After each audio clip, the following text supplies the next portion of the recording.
Welcome to Cooking with the Huskies. Today for our baked treats we are going to make some doggy crack.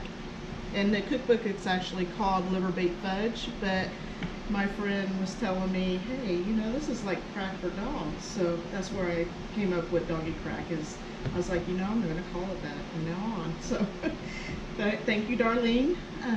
So that's what we are calling it, is doggy crack. In the back I have the oven preheating to 350. That's what you're going to need. And for your pan, in the directions it does say to use parchment papers, and they are not kidding.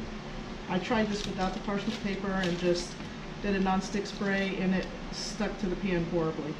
So I don't go without my parchment paper again unless I use a silicone baking pan, and it comes out fairly easy on that. So you're going to put your parchment paper in your pan and spray it down with your non-stick spray.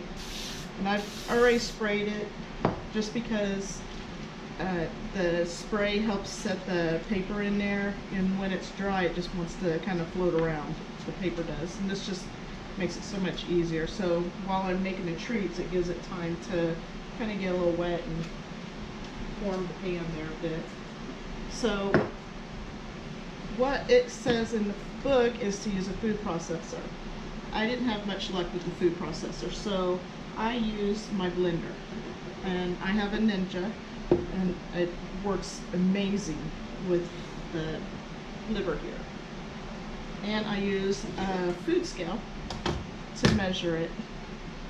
So you're going to need 13 ounces. So what you're going to want to put in your blender is your liver and your cold water.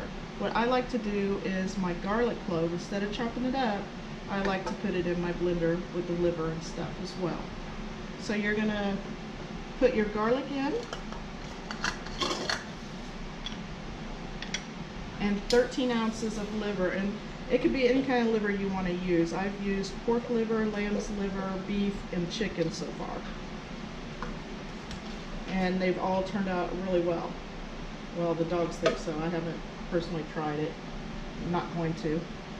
It smells horrible when it bakes. Just to let you guys know, don't have company over when you're making this, because your house will smell bad.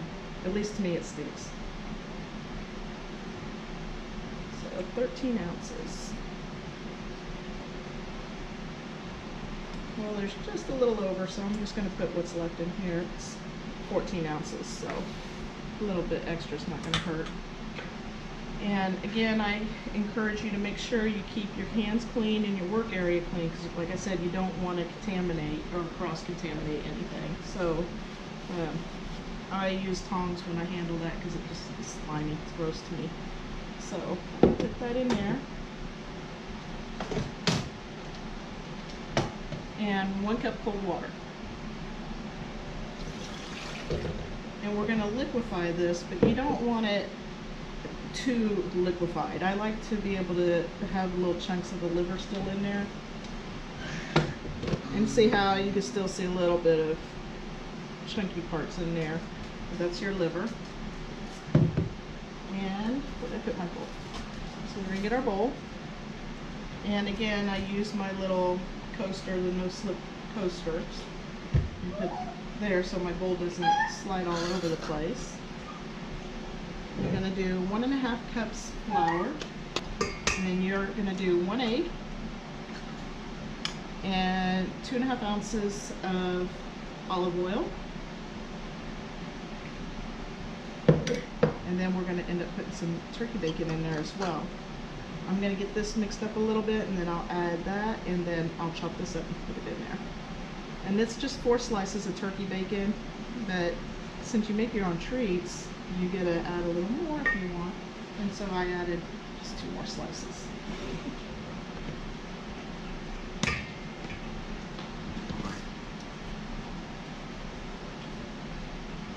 Pour that in. Okay, so I'm going to chop up my turkey bacon, and I am going to use my coaster again on my cutting board so it doesn't slide around. And you could just break it up. Sometimes I'll just put it into the blender right before it's done with the liver. But since we're going to do this video, I figured I'd do it the right way, somewhat right. it a chop. Doesn't have to be nice and neat. Okay, so we got that in there. And give this a mix. And I am going to go ahead and turn the blender on, the mixer. You can stir this up in your KitchenAid. I have a KitchenAid, but I usually only use it for like when I do the big double or triple recipes of it. I usually just use my hand mixer for this part, or you could just mix it by hand. Okay, so we gave that a quick mix, and you're gonna just make it kind of creamy. I mean, it's gonna be lumpy, trust me.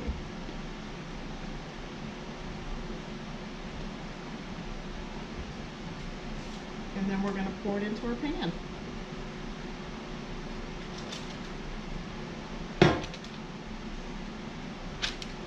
Usually I double my recipe, so it's kind of weird making just a single batch. And this stuff, it freezes amazing. I know it gives you a certain amount of time in the book of how long you can freeze it, but I've kept it in the freezer a lot longer because I had forgotten it, that I had an extra batch in the freezer. So it sat in there a lot longer than what it called for. Again, I do my little shake and bounce, and then we're going to put it in the oven for about 30 minutes. When it's about halfway done, you're going to want to take a fork and poke it across the top to give it some air bubbles, to let it just kind of vent out. If not, you'll just have like a little bubbly crust, you know, so it's no big deal if you forget or just don't feel like doing it. It'll just kind of be separated from. Stick it in the oven, and we'll come back when that's ready. Okay, so it's halfway through with the cooking, and again, just go over and just poke some holes. They're just vent holes. You don't have to do as many, you can just do a few. And then we're going to put it in for the last part. Okay, so our doggy crack is done also.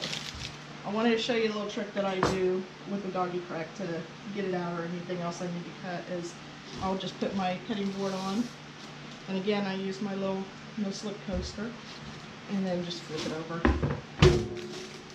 Just makes it easier. And to cut it, I like to just cut in half, fold it over, and then cut it. Makes it, like I said, a lot easier to do, a lot faster. And if you watch here by me, you will see my little crew here. When I cut doggy crack, they don't miss a beat. They wait for me to drop some, which I occasionally do. Like I said, I am Messy Marvin. Like I said, it's super easy to cut up. You can make these as small or big. I like to make them smaller when I'm training the dogs to use as training treats. That way they're not getting filled up on treats. So when I train the dogs, I usually make them like about that big or smaller for even the littles. Because I don't want them to have a big piece like this when I'm training them or anything like that. I want them to really work for what they're getting. For my dogs, I cut them about like that big. And my dogs don't normally get treats every day. And when they do get treats, usually it's like 1, maybe 2 a day. It just depends. If I'm training, of course, they get a little more. So I got all these cut up. So anyway, I got this little container that I put their dog treats in that I keep in the refrigerator. And it just closes, and just, you know, when I need to get a treat out, I just pop it open, reach in and get treats. But it keeps them fresh for about a week in the refrigerator. I think I got this at the Dollar General. I'm sure you could probably find it on Amazon, or maybe one of your stores have it in your area. But I make sure I label it dog treats. And that's it. You just put them in. So we'll do our little husky test. Get the small ones for the littles. Okay, Jones, you got it? I don't know where Susan's went. Can we all sit, please? Thank you. Where the you. We've been getting out of the habit of doing our rules. Let's sit. You ready, Susikins? Here you go, baby girl.